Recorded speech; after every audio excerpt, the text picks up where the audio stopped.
Maraming OFW ang nag-comment kung paano na daw kumuha ng UWC ngayon. Dahil ang balita nila ay may bago na daw ngayon sa UWC. Ang sagot ay wala namang pagbabago sa pagkuha ng UWC. Pero ang latest announcement ng DMW ay ang bago nilang inilunsad na new enhanced DMW mobile app na hindi pa naman nga ready hanggang ngayon. Kaya sa PopsBomb website pa rin or sa PopsBomb account natin tayo kukuha ng UWC or ng UWC exemption. Kaka-open ko nga lang ng PopsBomb account ko dahil napakaraming mga OFW ang nagko-comment na down daw ang system ng PopsBomb or ng DMW website. Ngunit na-open ko naman at okay naman ang record ko. Pero guys, kapag gano'n na down ang system ng DMW website or ng inyong PopsBomb account, ay hindi nyo kailangan magpanik. Dahil pwede naman kayo sumadya sa pinakamalapit na POA office o kaya naman ay dumaan sa POA desk na matatagpuan nyo sa loob ng NAIA, lalo na kung 4 OEC exemption na lang kayo. Sa mga 4 OEC exemption ay bukas ang POA desk 24 oras sa loob ng airport kagaya ng Clark at NAIA. Inuulit din natin sa mga OFW na may mga employment changes bago kayo uuwi sa Pilipinas, kagaya ng mga nag-change employer, change job site, change company name kahit pareho pa rin ang owner, change position at yung mga babae na nag-change ng marital status na napalitan ng apelyido sa visa, passport at kontrata, at yung mga galing sa visit visa na naging employment visa.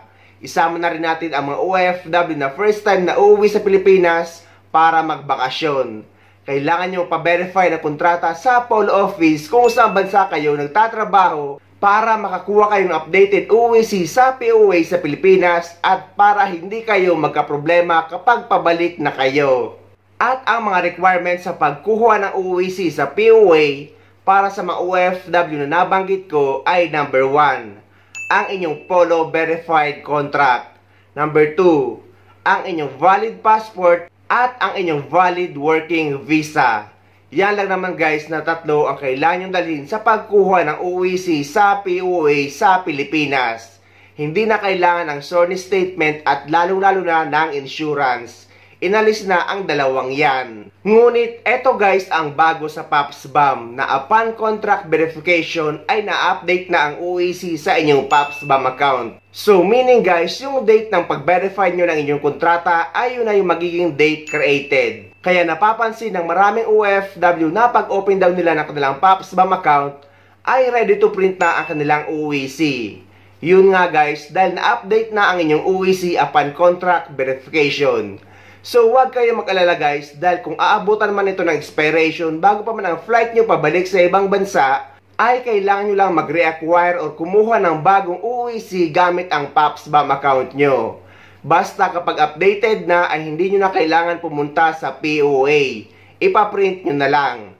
Pero sa mga hindi pa updated ang UWC after makapag-verify ng kontrata, ay saka lang kayo sasadya sa POA dala ang mga requirements na nabanggit ko. Para naman sa mga OFW na 4 OEC exemption na lang, meaning yung mga OFW na dati nang nakauwi sa Pilipinas, dati nang nakapag-verify ng kontrata at ngayon ay uuwi muli at babalik sa parehong employer na walang any employment changes. Kailangan nyo na lang mag-acquire ng OEC exemption online.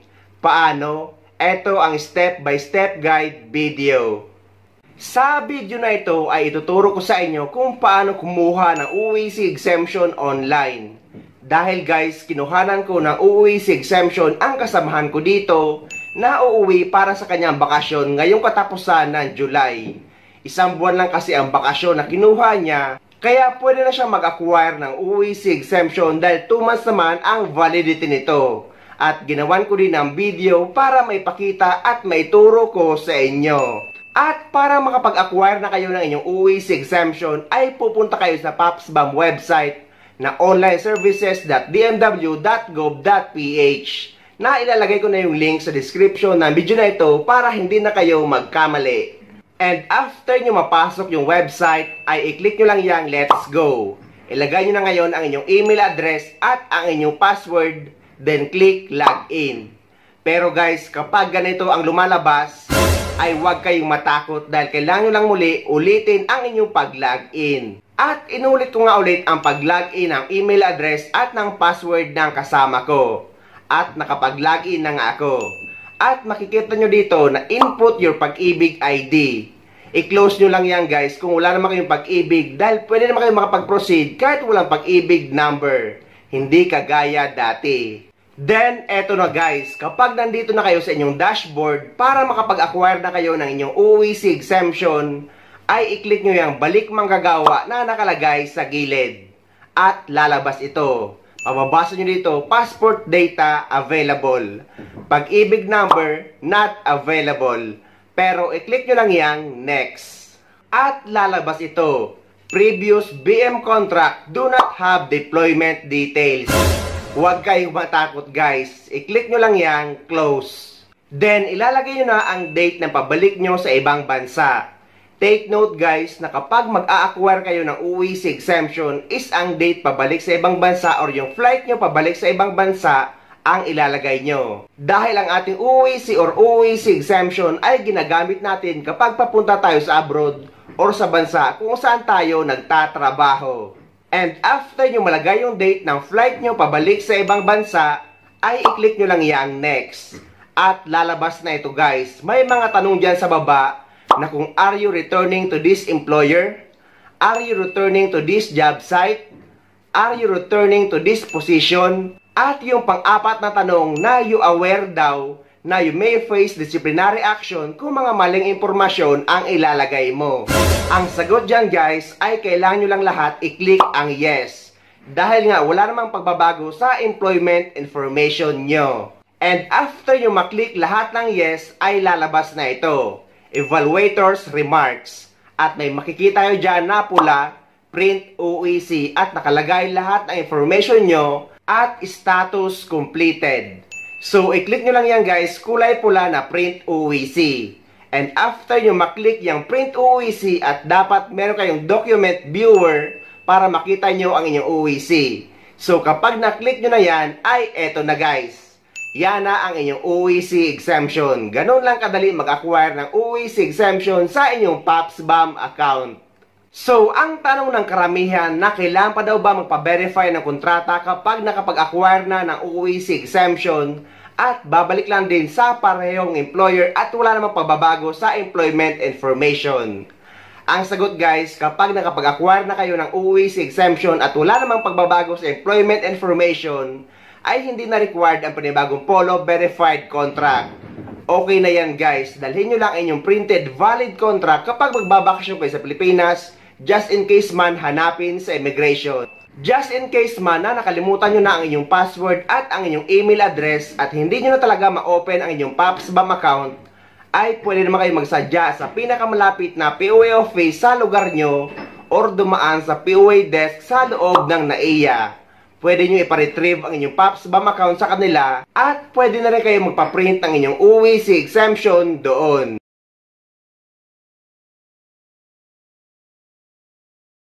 Sa video na ito ay ituturo ko sa inyo kung paano kumuha ng OFW Pass sa New Enhanced DMW mobile app. At ngayon ay pwede ka na rin kumuha ng info sheet sa app na ito. Again guys, sa ngayon ay hindi pa ready ang DMW mobile app.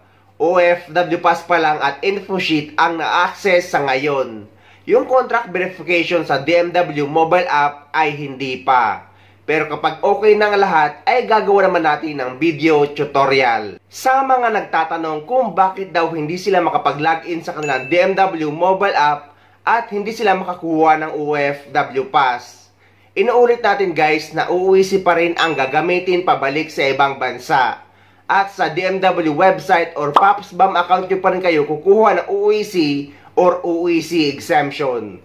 At kapag nakapag-acquire na kayo ng OEC exemption sa inyong PAPSBAM account, ay automatic na itong lalabas sa e-travel departure card registration nyo.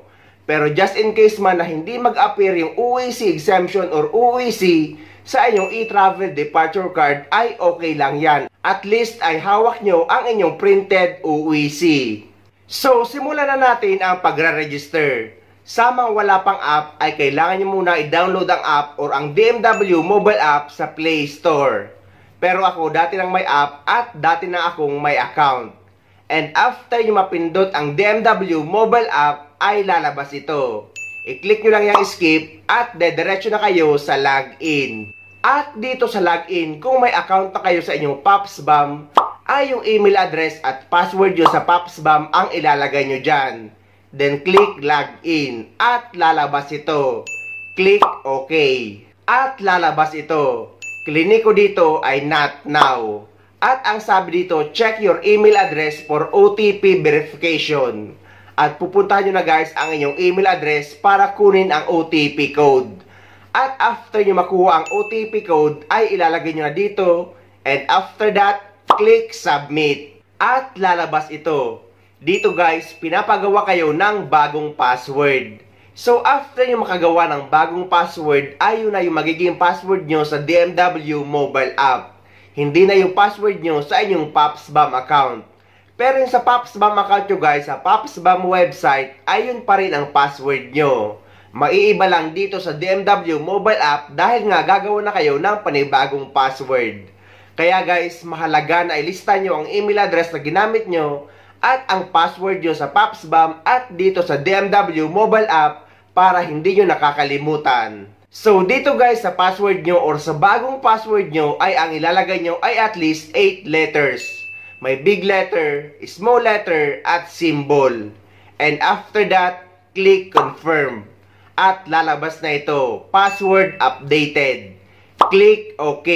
At lalabas na ito. Scroll nyo lang and click accept. At lalabas ito, upload your passport photograph. Dito naman guys, ay ang pipili nyo dyan is ang capture passport. Meaning guys, ay dapat hawak nyo talaga ang inyong passport para picturean ito. Dyan kasi sa upload passport ay ilang beses ko nang tinry pero hindi gumagana. So dyan kayo sa capture passport. Makakapag-proceed naman kayo kahit hindi nyo pa i-upload or kahit hindi nyo pa i-capture ang inyong passport. Pero hindi nyo ma-access ang OFW Pass at ang info sheet. At after nyo maklik yung capture photo ay lalabas ito.